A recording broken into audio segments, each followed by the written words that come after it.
sorry for what I did to you. I'm sorry for...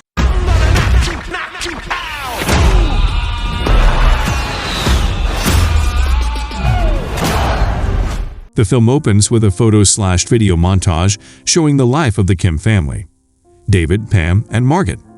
Margaret took up an interest in piano lessons from a young age. Pam was later diagnosed with lymphoma that went into remission, but she later experienced a relapse. David and Margaret stood by her side until she passed away in 2015. In the present, David chides Margaret for not taking out the trash. She says she will do it when she gets back from a study group session. David then talks to his brother Peter, who is trying to make a gumbo recipe that Pam used to make. David sends him a picture of the recipe and then takes the time to watch a video of Pam showing a young Margaret how to make the gumbo. That night, as David is sleeping, he misses 2 calls from Margaret. David messages Margaret again for not taking out the garbage. Hours later, he still hasn't heard from her.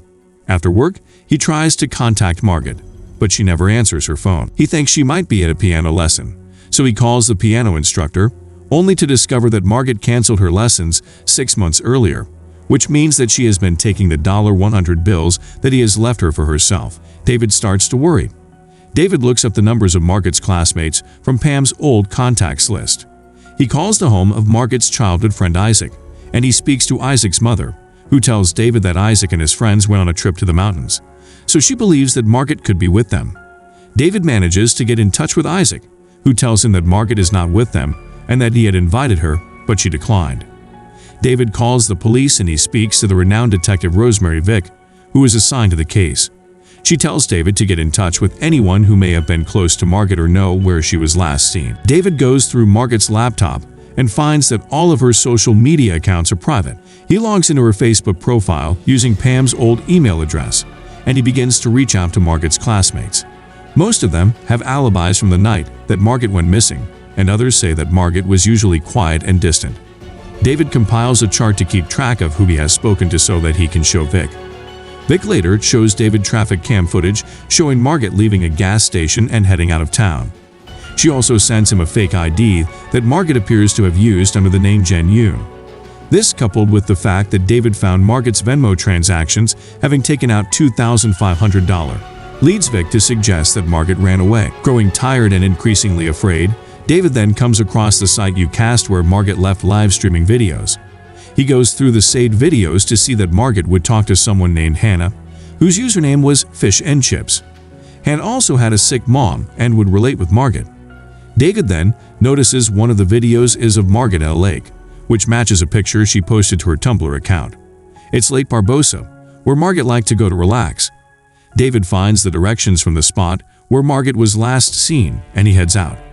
David calls Vic in the middle of the night once he gets to the lake. He finds a Popal keychain that belonged to Margaret, confirming that Margaret was there and that she didn't run away. In the morning, authorities fish Margaret's car out of the lake. An envelope with $2,500 is there, but Margaret isn't in the front or the trunk. A bit of blood is spotted on the dashboard. News of Margaret's disappearance spreads, leading to a search party scouring the woods for her. It becomes a trending topic, with some people sharing love and hope for Margaret to return, while others mock the situation and accuse David of being involved in her disappearance. One of Margaret's schoolmates, Derek Ellis, who is a douchebag, jokes that Margaret is with him and that he's her pimp. David finds out he's at the nearby movie theater after checking in on Facebook, and he goes to confront him, leading to David kicking Derek's ass and breaking his jaw, which patrons record on their phones. Vic tells David to stay off the case because of this. David looks through the photos of the site of where Margaret's car was found.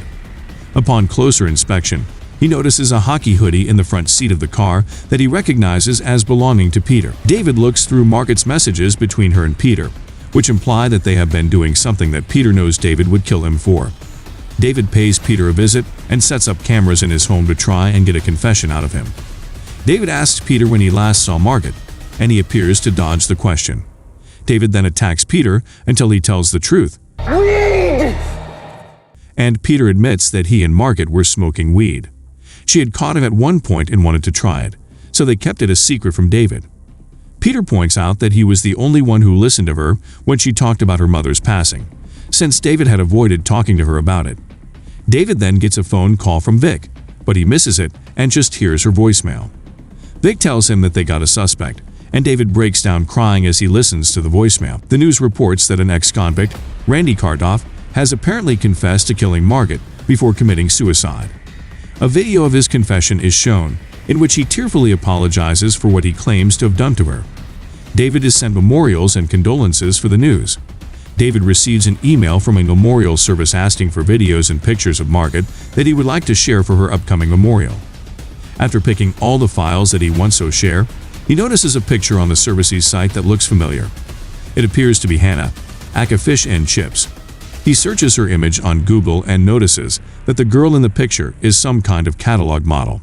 David calls the company that Hannah works for and he speaks to her, but she has no idea who Margaret is or what your cast is.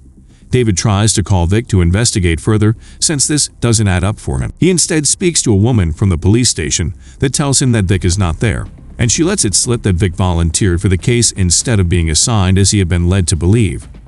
David does a little more investigating and sees an article of Vic with construction workers, and one of them is Randy. With this information, David brings a group of police officers to Margaret's memorial and Vic is arrested. A week after Vic's arrest, we see her being interrogated. She confesses that everything she did was because of a mistake that her son Robert had made. It turns out that Robert had been in love with Margaret for years, and he catfished her as Fish and Chips, using Hannah's picture as his own and coming up with this fake persona and backstory for months. Margaret had taken out the $2,500 to help with what she believed was his sick mother's hospital bills. When Robert found her smoking weed at the lake, he frightened her and she ran. Robert went after her, and she started hitting him in self-defense, and he reacted by pushing her down the ravine.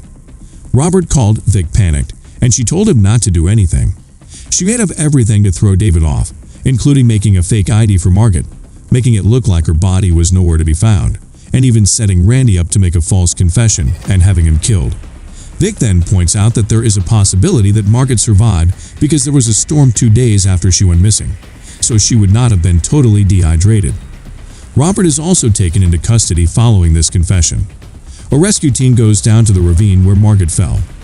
From a live news chopper, we see the rescuers bringing up a body basket with Margaret inside. David goes over to see if Margaret is okay.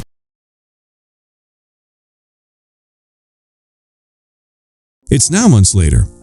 We see a message exchange, followed by a picture of David with Margaret in a wheelchair at the hospital, confirming that she is indeed alive. She is waiting and refreshing to find out that she got into a music conservatory that she had applied to. David messages her telling her that he is proud of her, and that her mom would be too. I really hope you enjoy this amazing story like I did. Please make sure to subscribe and comment anything for more awesome movie recaps. Bye.